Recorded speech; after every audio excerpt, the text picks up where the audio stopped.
right, welcome to Bradford and Brooks, and good morning, Bardstown and Nelson County. Beautiful, sunny, but cool morning here in beautiful downtown Bardstown. Good morning, Margie. Good morning, Jim. Margie and I are with you for the next hour of conversation, and we have a very special guest. But before I introduce him, if you've wondered how to help the local flood victims, Nelson County Fiscal Court has a list of needed donations on their Facebook page, and you can go there and there's a list of not just items they're needing, but also donation drop-off points. And I know one of those is the Nelson County Civic Center, but I believe there's others. But and if you don't have access to Facebook, you can call the judge's office, and they can give you that same information. And that number is 348-1800, and that'll get you through to Judge Executive Tim Hutchins' office there on Court Square. All right, well, Margie, I'm very happy that I have a very special guest, State Senator Jimmy Higdon's with us. Yeah, good morning. Well, it's great to have you, Jimmy. And it's good to be here. Well, getting him on is kind of like trapping the white unicorn. Well, we finally did. Well, I think our timing was good because the interim hadn't started yet. Yeah. And I think you seem to have a lot of Wednesday meetings, or have to be in Frankfurt a lot on Wednesdays. So that is true. And wanted to say one thing real quick. I did. Sure. I was at a meeting over in Boston the other day when they were talking about needed supplies, and I did a Facebook post also. Okay. And what was needed right away was cleanup items, and and they could drop those off at the Civic Center, tarps, squeegees, storage bins, those big plastic storage bins where they can put put stuff in, and shop vacs, N95 mask, cleaning supplies, bleach, and that sort of thing. They were looking for if anybody had submergible water pumps. They still have water to pump out of their basements, and dehumidifiers. Those were the things that they expressed a need for as they go back into those homes and start cleaning them up. Yeah. Well, thanks for providing that, Jimmy. Well, I happened to be there, Jim, and it was a good meeting. And Nelson County. The county government and really did we're there on the scene, taking care of business, and there were some outside groups there that were helping, and Mercy Services was there, and just making, and Fish and Wildlife, they had showed up with some officers with boats that go out, and there've been some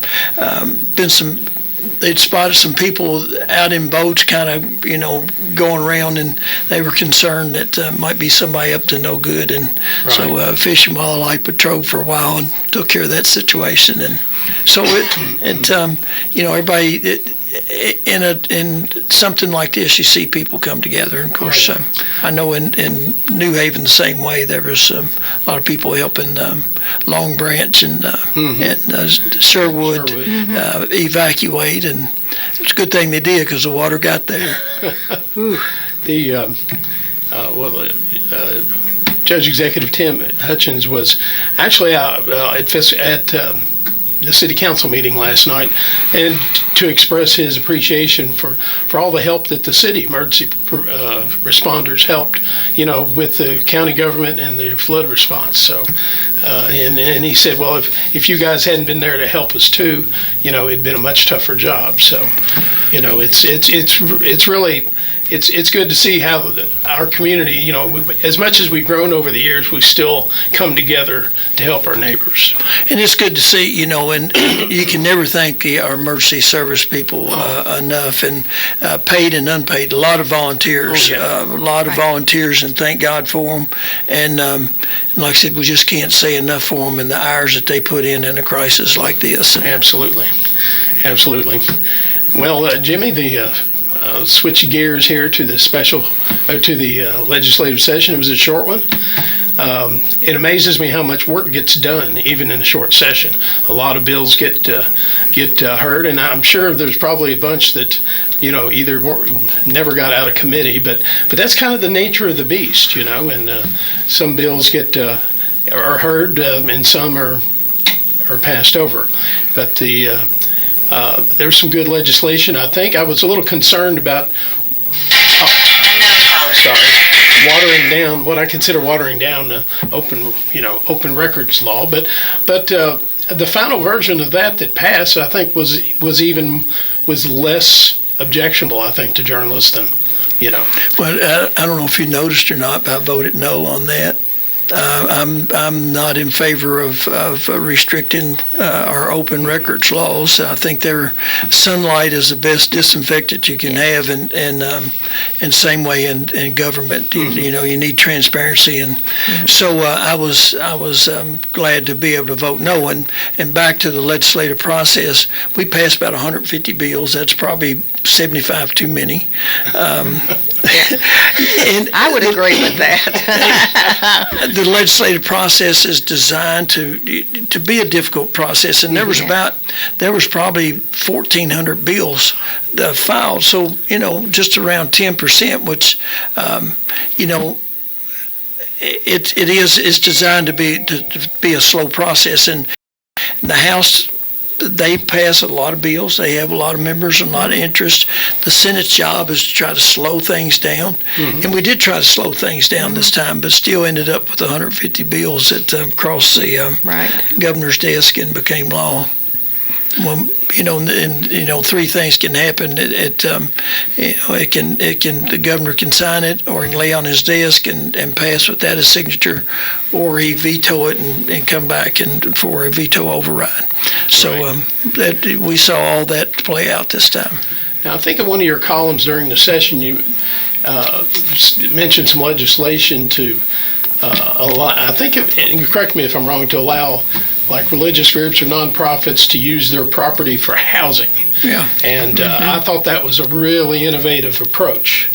And I don't think that passed or did it. And something may have ended up in part of another bill. No, it was it was a good bill and a good story behind that bill. Sure. I had a call one day from a couple of the nuns at Sisters of Loretta in Loretta, and they'd been working on housing. They had a wing of their one of their buildings that they took the third floor and made apartments where people could come and live and eat in their cafeteria and have access to their medical staff, and they set aside 2 of the apartments and designate them as affordable housing, and they will accept a voucher on that, and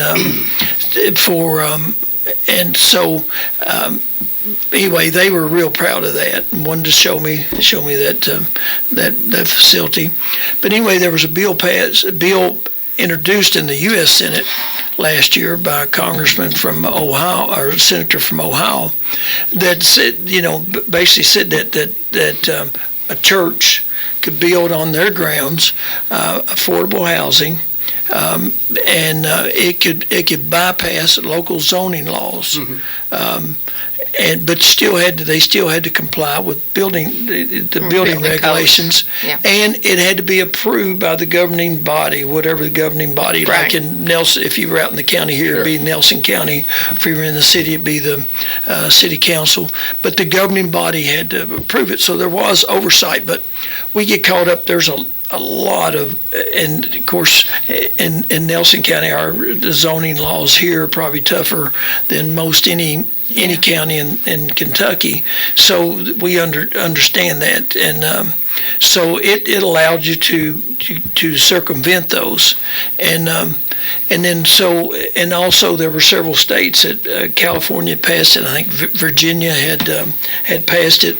Other states were looking at the same type of bill, and we passed it out of the Senate with some restrictions. And one of the concerns was,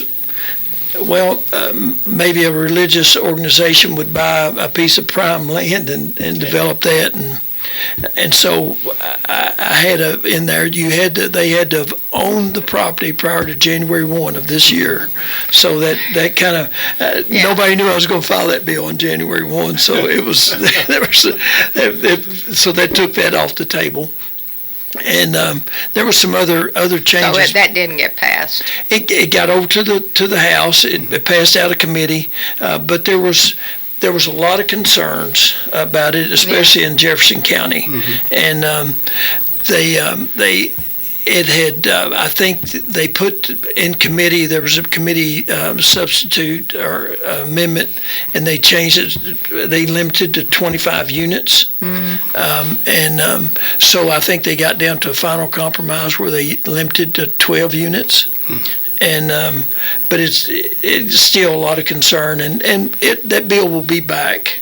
And so it takes a while sometime, but we do need the housing, and we need affordable housing, and something that I was on that housing task force last year, and what we saw, we had some talk about these you've heard of tiny homes, and we saw some models of a 550, 600 square foot home, which is one bedroom, and a kitchen, living area, and a bathroom, and would be really perfect for a lot of single people or a couple, and that's affordable, and so we saw those, and but you look at a lot of zoning regulations.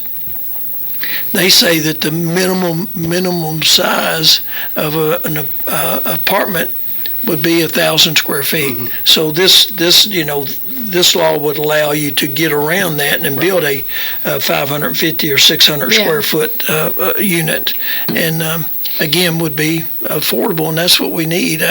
People nowadays. I think we desperately need it. I mean, I think that's one reason we have so many homeless people. Well, they can't afford. They can't afford the rent. Well, and rent and the utilities are not inexpensive anymore. No, at all. They're not. And these tiny homes, they most of them have solar panels where they get a lot of their electricity. They generate that, and so it's a good idea. A lot of good things came out of the Affordable Housing Task Force. One of them that Senate Bill 89 that was somewhat controversial about the clean water.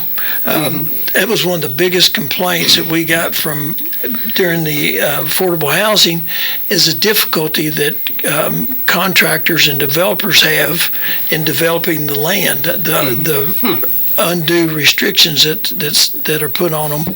So that was part of what was behind Senate Bill 89 is to back off of those requirements that are more stringent than the federal requirements. Right. Of course, in the name of waterway protection, I guess. There's you have navigable waterways, right, and so some have gone calling a ditch a waterway, and that's sometimes that's a good thing, but if you're developing and are a farmer and you have a ditch, then it's entirely different subject sometimes. Absolutely. Well, Jimmy, I want to hop around a little bit about housing related issues. Late in the session now, I don't follow the General Assembly. I should be watching KET every night for their wrap-up, which they do a great job. They do a great job. Renee Shaw is a superstar. Yes, she is. She really is. Great. There was, and I think this was late in the session, legislation regarding removing local control from like Airbnbs and that it kind of seemed like it came out of nowhere, but I think every organization that represents any sort of local government was up in arms about that, because it's a hot issue just about in every community, is because if you have too many short-term rentals in a community, you've basically turned a neighborhood into a short-term rental neighborhood, and we've had issues here how it changes or can change the character of a neighborhood from home owner occupied into a rental district, and there's a lot of issue with noise and trash and all different kinds of things. But that seemed to come in late in the session. I don't. Do you think that legislation will be back? And I'm not sure where it came from. Well, that came out of the Senate. Okay. And it came out of Lexington. It was Lexington had some very, very strict rules on Airbnbs, and I think maybe the Airbnb folks themselves were pushing back on it, and so that's where that started. Okay. It did get out of the Senate. Like I said, I'm pretty sure it did. I voted no on that, and because I believe in local control, and that's. We don't.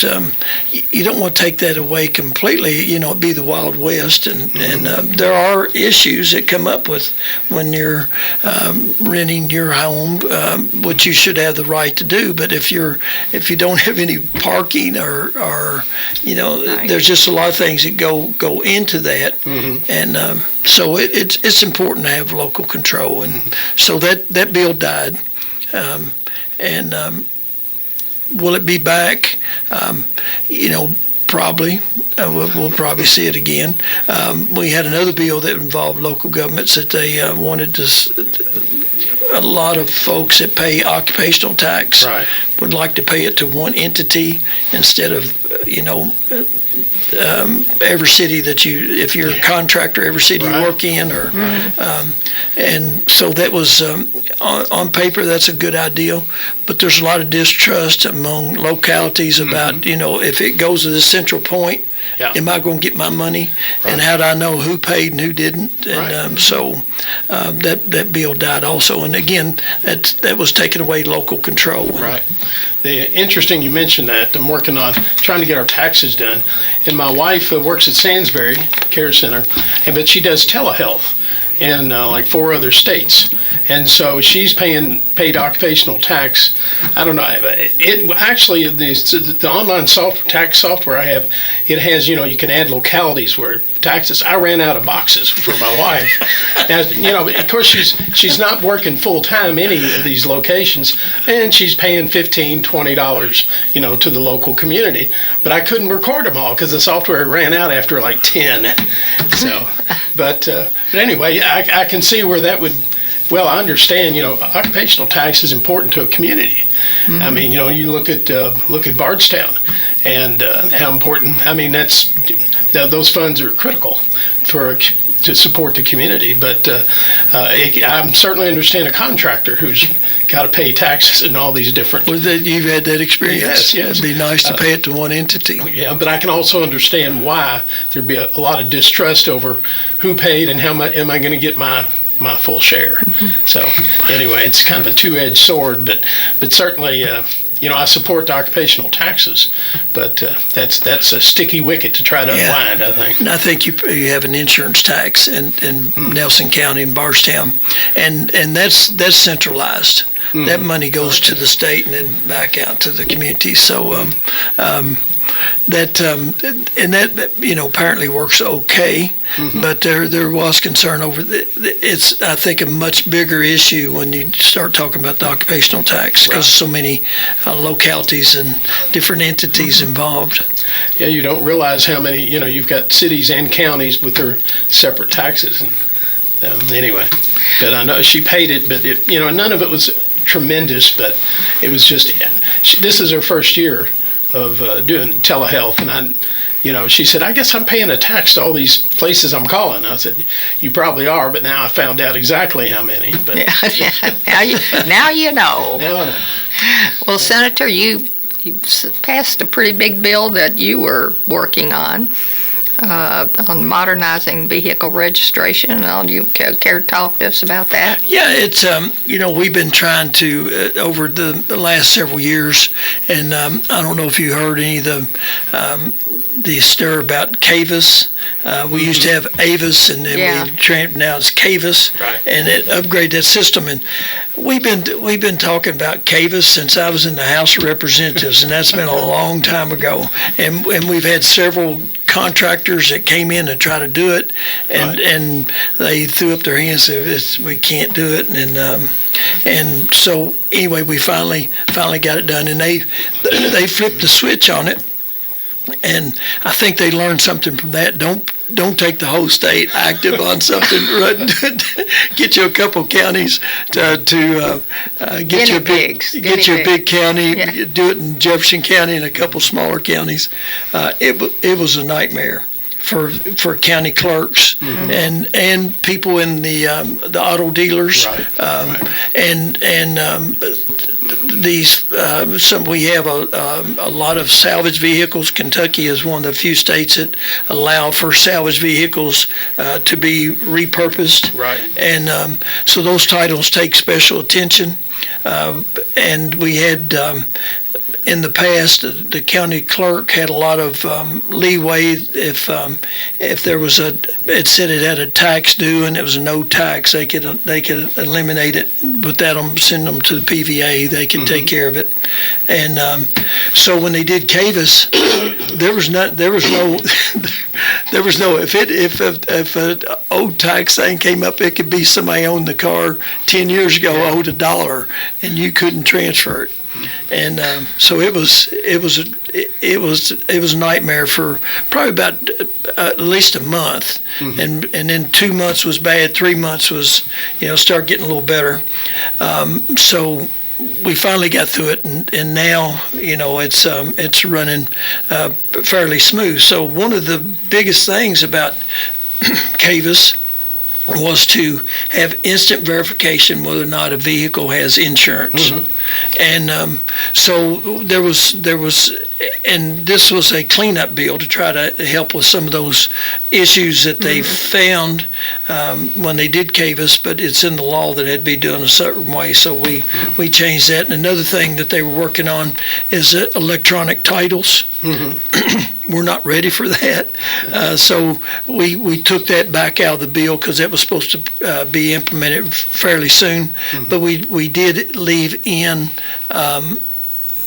if you have a mortgage or a lien, you could do that electronically. Mm-hmm. And so that was mostly what that dealt with was mm-hmm. with Cavis, and. So we did that cleanup bill. There was I think that one had the issue in it. No, that was another one about 15-year-old driver's license. So but it was a whole lot to do with the. I knew there was something else in there. We did a state police pilot project for driver's license mm-hmm. For counties that are not that do not have a regional office. Right. And I worked with state police, and they did did a pilot project of 5 different counties, and Marion and Oldham and Barron, one up in eastern Kentucky. I forget who the 5th one was. But anyway, Marion County, for example, they do it twice a month. And they can do about 20 to 25 a day when they come. Well, Marion County's averaging about 10 a day. So really what they need to do in Marion County is go to once a month. Mm-hmm. But the law didn't provide for that. Mm-hmm. It said twice a month. Oldham County, for example, you can't get a slot there. Mm-hmm. They need to go every week to Oldham County. Right. So there was no flexibility for that. Mm-hmm. So if the program's working out well, the intention is that every county that doesn't have a regional office, that state police will come at least, once a month to do driver's testing, where kids don't have to miss school and a parent miss a day of work to go to the regional office. Now, it's a little better now in Nelson County. You have one here. It was a terrible burden on parents. Sure, yeah. and it still is, because we're not doing the driver's testing or permit testing here yet. We will as soon as we go back and put that in the budget. But anyway, we're going to do, and that's one of the things we're meeting with state police and transportation cabinet now, is to do the permit testing at the local level. And so we'll take that away from the regional offices, which would be a big step in the right direction. We still have a lot of issues with the regional driver's license offices, and I get a lot of calls, and I understand the frustrations. Yeah, I mean, when people go and stand 2 or 3 hours in line and still can't get in. There's a lot of frustration there. A lot of that. And now I will, prior to having vision testing, it was very easy to do it online. Sure. Now you can still do it online if you have an eye doctor. If you've been to an optometrist, and within the year, you can upload that and get to still do it online or by mail, which is convenient for a lot of folks. We were doing about 20,000 a month before the eye exam. That's dropped down considerably since then. But and another thing that's coming up that I think it's May the 7th. This is probably about the 5th time that the Real ID deadline has come up. Right. And so one of the things that I want to help people understand, if you do not have to have a Real ID. The only reason you need a Real ID is if you're going to fly on a commercial airline or visit a military institution. That's the only thing you really have to have a Real ID for. And a lot of people travel, but 30% of Kentuckians have a passport, and the passport is the same as a Real ID. So if you're going to fly, you can have a passport, and one of the options when you get your passport is a passport card. Right. And that's what I have. I voted against Real ID, so my protest is I will never get a Real ID. I have a passport card that will serve as my Real ID when I fly, or when I go to Fort Knox if I need to go. But a lot of folks have military IDs. A lot of retirees that go to Fort Knox to get medicine and go to the PX, they already have their military ID as a Real ID. Okay. Well, what if your passport has expired? Now that's a problem. You need you can renew that online. Yeah. So I have a passport, but I went ahead and got the Real ID. Yeah. Well, and that's one that we're getting ready to get into a panic mode where that May the 7th is going to come up, and somebody says, "Oh my God, I got to have a Real ID, or the world ends." Well, the world's not going to end unless you have to get on an airplane. And awful lot of us do get on airplanes. I know, and so I do understand. And that my column I did this week, I discussed that about having the Real ID, and like I said, every time the deadline has come up. I know it's been extended. It's been put off and put off. And it would not surprise me, Margie, if we don't see a couple of days before say, well, we're going to extend that. And what it does,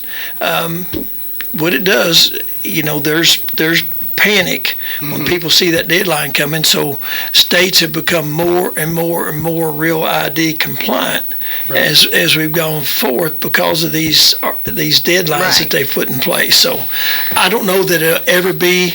I think it's called getting scared straight. Well, something like that. That's kind of the way I see it. It scared me straight. So So hopefully, on May the 5th or May the 1st, they'll say, "Oh, we're going to extend that out another year or 2 years." All right, Jimmy, we need to take a quick commercial Okay. break. All right, you're listening to Bradford Brooks and our very special guest, State Senator Jimmy Higdon, who's joining us here in the studio. We'll be right back with more. Stay tuned. All right, you're back with Bradford Brooks, Jim Brooks, Margie Bradford, and our very special guest, State Senator Jimmy Higdon. We've been discussing legislation that passed and some that didn't pass in the 2025 General Assembly. And it's always great to have you on, Senator, and I really appreciate the insight you give us and our listeners. Well, thank you. About the inner workings of Frankfort. And, it's having, being a journalist, over the years I've seen how legislation is introduced, and it can take 6 or 7 years until, and a lot of time from year to year there'll be a little change made, because it's like legislation doesn't just show up and get passed in general. Usually there's modifications, and I guess throughout the process you learn what's objectionable, what one group may not want, and I guess it's always hard to predict the unintended consequences of how legislation will shape up after it's enacted, and then it's time to go back and make a few tweaks in the next session, I guess. There's always unintended consequences. I wish that every bill was guaranteed to never have any. But I do want, if you give me, I want to give a shout out to Candy Massaroni, State Representative, and what a joy it is to work with her. She's a hard worker, and I want to say that. And of course, Chad McCoy. It was a pleasure to always work with Chad McCoy when he was a state rep. And I've got great state reps that I work with, but Candy's among the best, and I just want to give her a shout out. And I don't want to forget to talk about probably one of the things that one of the bills that was House Bill 1 that we passed right off the bat that reduced Kentucky's income tax starting January 1 next year to 3.5%. That's really a game changer. When I first ran for office, Paul Patton had commissioned Dr. Fox, a nationally known economist from the University of Tennessee. And you can Google that report, but I always Google Fox report, and you get everything from Fox News. And so you have to put his first name in there, and our University of Tennessee, Dr. Fox, University of Tennessee. But he did this in 2000. He did this study on Kentucky's economy and studied our tax system. And he came back with a report, and this was not when I was first running for office, and said that, Kentucky, the way we tax was outdated. Taxing income was outdated, that we need to look at consumption taxes for something that would grow with our economy. Right. And our current taxing system was not growing with the economy.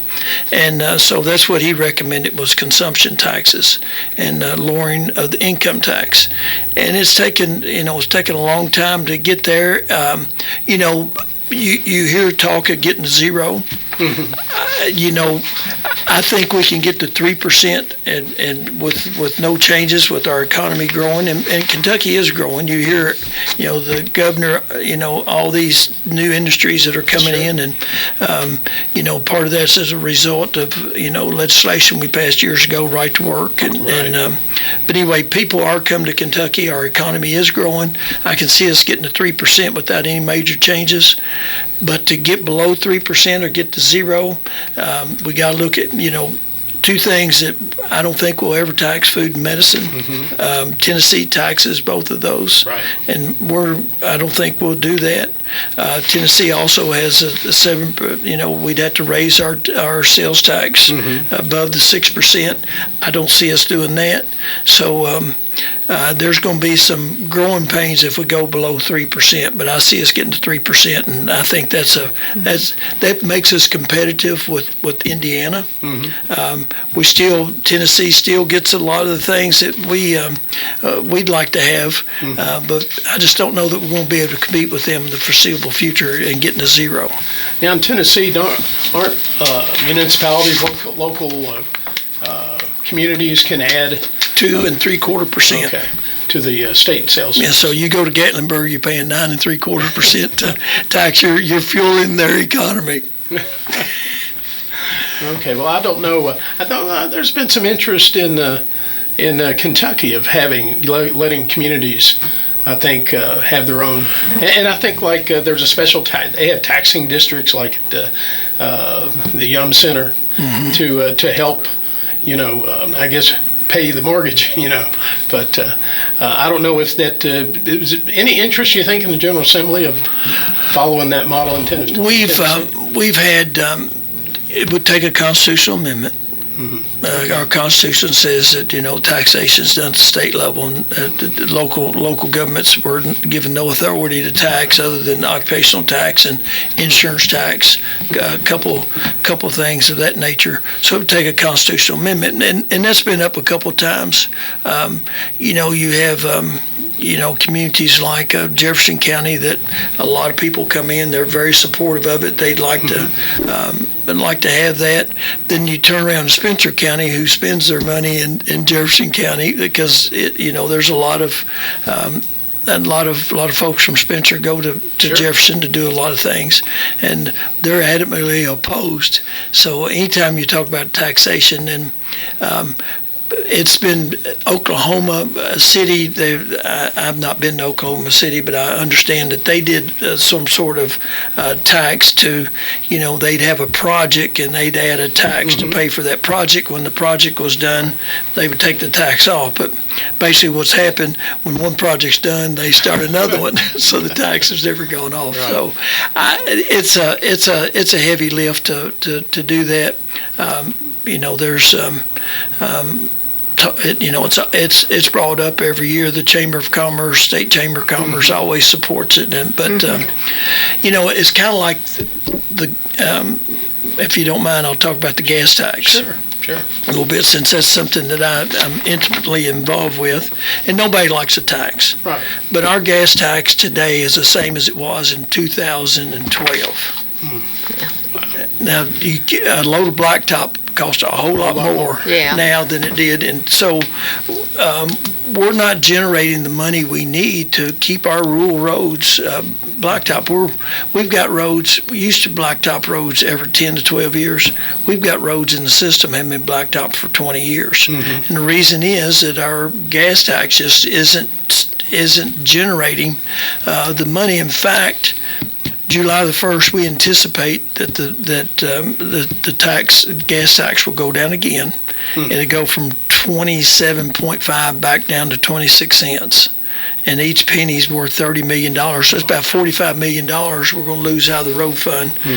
And that takes us back to like 2010 level. I've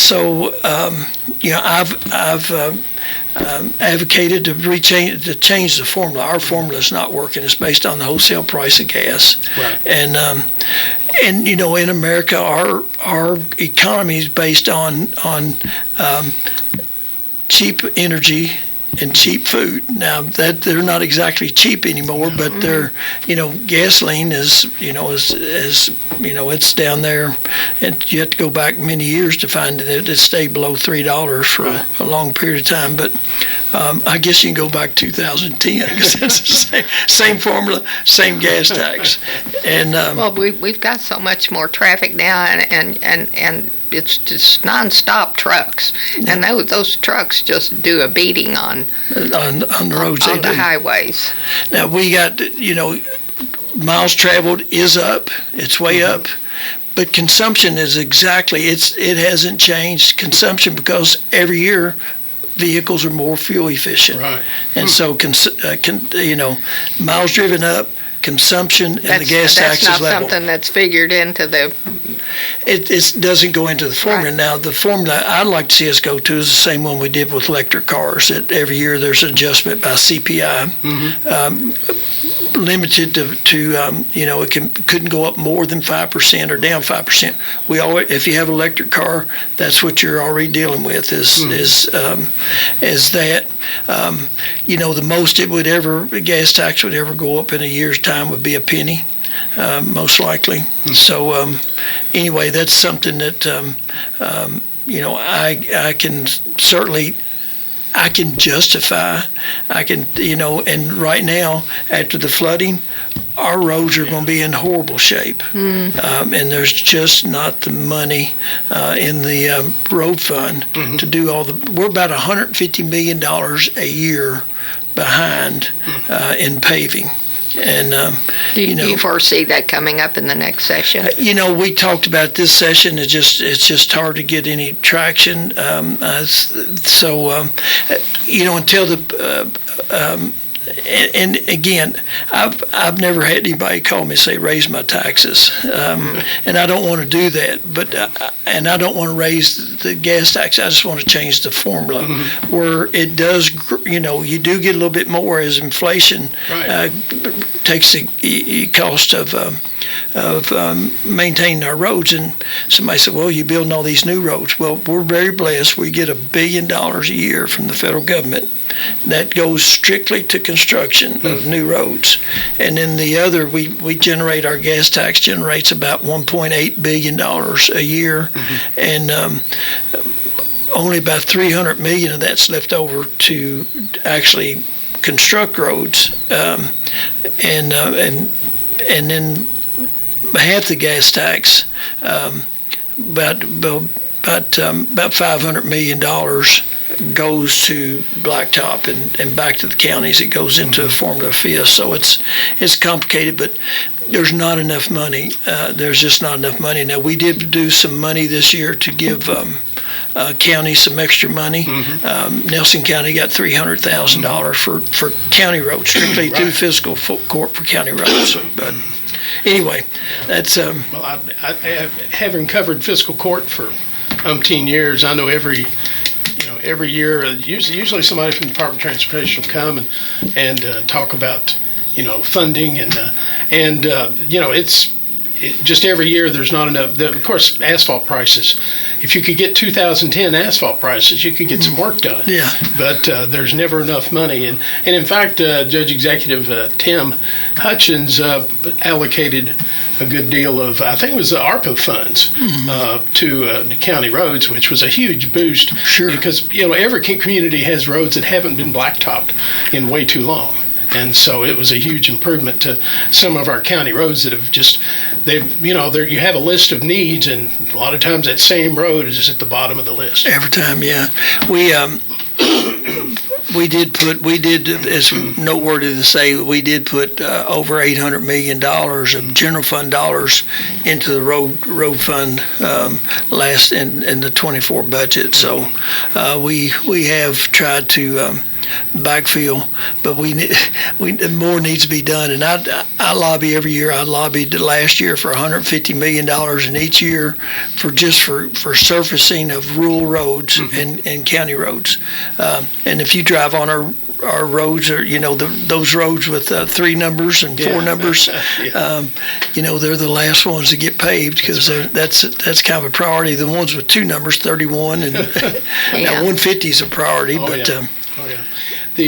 Senator, we've got about 3 minutes left. Is there any particular legislation you want to mention from the General Assembly? Well, I mentioned the House Bill 1, which was very important, and I had Senate Bill 1 is probably one that would benefit Nelson County. It's the film industry. We have a film tax credit, but we didn't have anybody overseeing it, so we've created an office now to oversee the filming, and that's really an economic boost if a producer and they come to a county to do a film, and Nelson County's got a lot to offer in that area, so hopefully we'll see some benefits from that. Well, aren't there facilities being built in Louisville strictly for housing, filming ventures? There is one, yes. There is one. Yes, and I'm not wondered there. if that figured into it. could have. I did not hear that mentioned. Okay. Well, having a state office is a central contact point for anyone interested Right. in doing any sort of film project. Because I don't know how many we've had here in the last 5 years. We've had several film projects come to town. Right. Yeah, so maybe we get all these little ones. Maybe we'll get a major one. Big one. That we really, Margie and Jim would be in the credits. Yeah, right. Sure. Well, it's indeed an honor to represent Nelson County and the General Assembly. And if folks Google me, my email address that come up. My home phone number is 270-692-6945, and usually first thing somebody says when they call me, I hate to bother you at home, but I knew when I took this job I'd get phone calls at home, so I don't mind.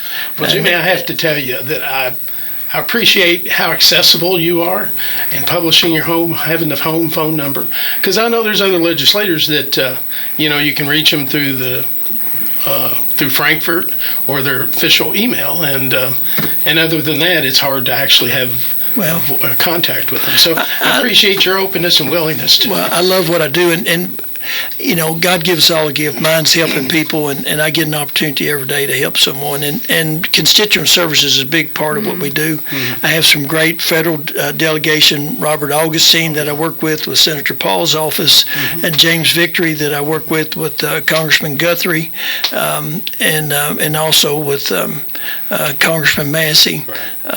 And so I get a lot of calls about, constituent issues, and we have a pretty good success rate. Well, I appreciate your service to all of us, all your constituents, and we'll hope to have you back again soon. Well, just holler and we'll get that done. And I apologize, Margie. We have been trying for 4 or 5 months to get me here, and I apologize. Right. Well, that's going to do it for Bradford Brooks. Thank you again, Senator. Thank you. All right, stay tuned for the news coming up next. Thanks for listening. We'll see you next Wednesday here for another Bradford and Brooks.